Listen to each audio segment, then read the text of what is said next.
السلام عليكم ورحمة الله وبركاته.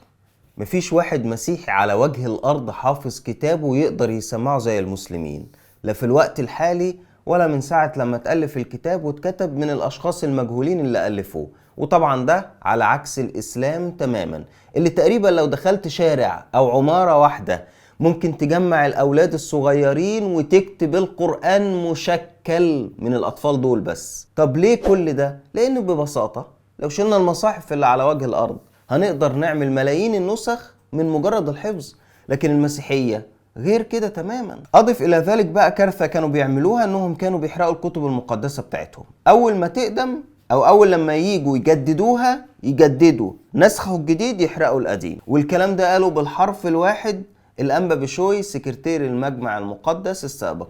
كان في طبع عند المسيحيين احتراما للأيقونات اللي مدشنة وللكتب المقدسة، إن إذا كتاب العتة كلته يحرقوه في فرن الأوربان للأيقونات، وهذا ثابت تاريخيا.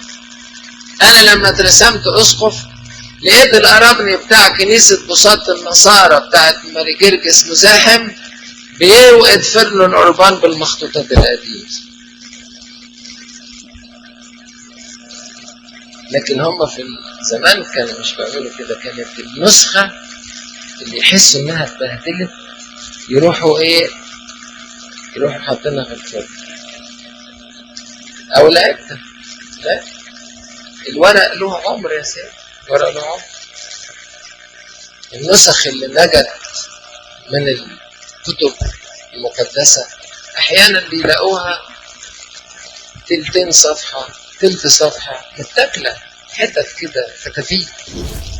اللي احنا قدامه ده كارثة بكل المعايير طبعا، انهم بيحرقوا كتابهم لمجرد ان ورقة اتقطعت يقوموا حارقينه، او لمجرد انهم عايزين يعدلوا فيه حاجات. وده طبعا سر تواجد آلاف المخطوطات زي ما بيقولوا، لكن مفيش ولا مخطوطة تطابق او تتطابق مع المخطوطة التانية.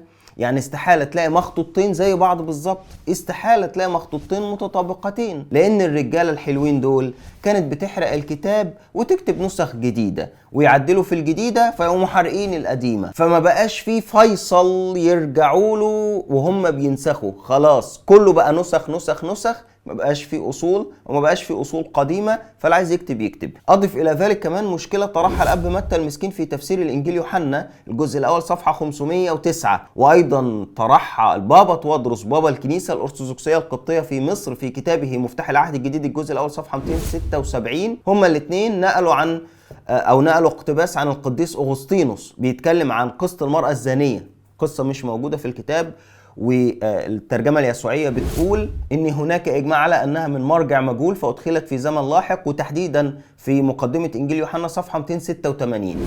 فهو بقى القديس اغسطينوس بيقول ان الاباء شافوا ان القصة بتشيع الفاحشة لان المسيح لم يعاقب الزانية، فكانوا بيحذفوها. طيب كانوا بينسخوا المخطوطات القديمة لواحدة جديدة ويحذفوا القديم اللي هم مش عايزينه، يحرقوا القديم عادي كده. فيا ترى حذفوا ايه؟